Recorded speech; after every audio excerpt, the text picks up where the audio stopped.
परभणी जिल्ह्यात अतिवृष्टी आणि नद्यांना आलेल्या पुरामुळे खरीप पिकांचं प्रचंड नुकसान झालंय। परंतु राज्य सरकारकडून हेक्टरी 8,500 रुपये अनुदानाची घोषणा करण्यात आली असून पीक विमा देखील शेतकऱ्यांना वेळेत मिळेल अशी आशा नाही। त्यामुळेच चिडलेल्या शेतकऱ्यांनी आज थेट जिल्हाधिकारी कार्यालयावरच रुमणे मोर्चा काढला। नुकसानग्रस्त शेतकऱ्यांना हेक्टरी 50,000 रुपये जाहीर करा, शेतमालाला भाव द्या, खरीपाच्या पिकांचा सरसकट पीक विमा द्या आणि निवडणुकीत दिलेल्या आश्वासनाप्रमाणे 7/12 कोरा करा असं म्हणत शेतकऱ्यांनी जिल्हाधिकारी कार्यालय दणाणून सोडले। या रुमणे मोर्चात जिल्ह्यातील हजारो शेतकरी सहभागी झाले होते। हातात रुमणे घेऊन सरकारच्या धोरणांविरोधात जोरदार घोषणाबाजी करत शेतकरी जिल्हाधिकारी कार्यालयाच्या दिशेने कूच करत होते। राज्य सरकारने जाहीर केलेली 8,500ची मदत नगण्य असून ती बळीराजाच्या जखमेवर मीठ चोळण्यासारखी आहे, अशी तीव्र भावना सहभागी शेतकऱ्यांनी व्यक्त केली। शेतकऱ्यांच्या मागण्या त्वरित मान्य न झाल्यास आंदोलन अधिक तीव्र करण्याचा इशाराही यावेळी देण्यात आलाय। क्या हुआ तेरा वादा, देवाभाऊने जे आम्हाला आश्वासन दिलं होतं संपूर्ण कर्जमुक्तीचं, आमची शेतकऱ्यांची संपूर्ण कर्जमुक्ती झाली पाहिजे, शेतकऱ्यांचं सरसकट सगळं कर्ज माफ झालं पाहिजे ही मागणी। त्याच्यानंतर हेक्टरी 50,000 रुपये शेतकऱ्यांना तात्काळ मदत मिळाली पाहिजे।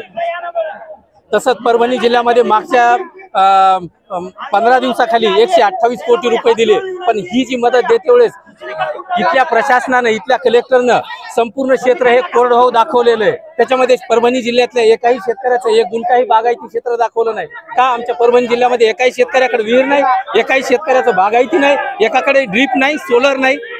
तर आमचं म्हणणं आहे की आम्हाला बागायती क्षेत्राप्रमाणे 1 लाख रुपये हेक्टरी मदत, तात्काळ मदत द्या।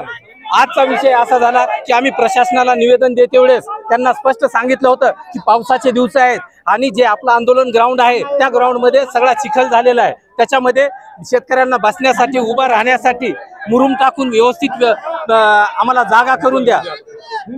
पण प्रशासनानं कुठलीच त्याबाबत दखल दिली नाही। आमचे सगळे आंदोलनकर्ते शेतकरी चिखलामध्ये उभे होते। 1 तास झालं आम्ही जिल्हाधिकाऱ्यांना मेसेज पाठवलाय की आमचं निवेदन घेण्यासाठी कुठला तरी कर्मचारी, कुठला तरी अधिकारी पाठवा, पण 1 तास झालं त्यांनी कुठलाच अधिकाऱ्याला इकडे पाठवलं नाही। आता आमची अशी भूमिका आहे की जोपर्यंत जिल्हाधिकारी आमचं निवेदन घ्यायला येत नाहीत तोपर्यंत आम्ही इथून उठणार। जो महामोर्चा काढलेला आहे जिल्हाधिकारी कार्यालयासमोर, या महामोर्चाचं नेतृत्व किशोरभाऊ ढगे हे करीत आहेत, तरी बी सरकारनं, पंजाब सरकारनं हेक्टरी 50,000 रुपये जे अनुदान दिले शेतकऱ्याला, तेच अनुदान महाराष्ट्रामध्ये हे अनुदान मिळालं पाहिजे।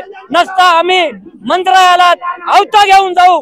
हे मोर्चा आज निस्ता रुमण्याचा होता, उद्या हे मोर्चा आवता घेऊन याच्या संसद मध्ये जाऊ, एवढंच बोलतो। धन्यवाद।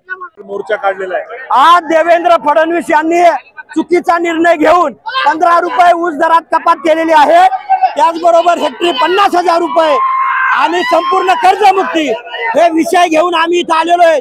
परंतु यांचा नालायकपणा इतका या शासनाचा, तिथं आंदोलकाला बसायला तिथं पाणी होतं, शेवाळ होता, चिखल होता। आम्ही 2 घंट्यापूर्वी सांगितलं होतं निवेदन स्वीकारायला या, परंतु एक अवलाद निवेदन स्वीकारायला आली नाही। जोपर्यंत जिल्हाधिकारी निवेदन स्वीकारायला येणार नाहीत आम्ही इथून हलणार नाहीत। 15 रुपये उसातले कमी करा, कपातीचा निर्णय मागे घ्या। दुसरा, कर्जमुक्तीचा निर्णय तात्काळ घ्या, हेक्टरी 50,000ची मदत द्या। ही मी मागणी नाही तर देवेंद्र फडणवीसांची मागणी आहे। या अशा सगळ्या गोष्टी घेऊन आम्ही इथं आलेलो आहोत। सगळ्याला जोपर्यंत जिल्हाधिकारी येणार नाहीत तोपर्यंत आम्ही इथून उठणार नाही। जिल्ह्यामध्ये दुष्काळाची काय परिस्थिती आहे? जिल्ह्यात दुष्काळ अत्यंत बिकट भयानक परिस्थिती आहे भाऊ, परंतु या लोकांना त्यातलं काहीच गांभीर्य नाही। आणखीनही हे मस्त एसी मध्ये बसलेले आहेत, यायला काहीच होणार नाही। जोपर्यंत यायच्या बुडाला झेंडू बॉम्ब लागणार नाही तोपर्यंत यायला जाग येणार नाही। जोपर्यंत जिल्हाधिकारी येणार नाहीत तोपर्यंत आपण उठायचं नाही। मी विनंती करतो। NTV news Marathi, Parbhani.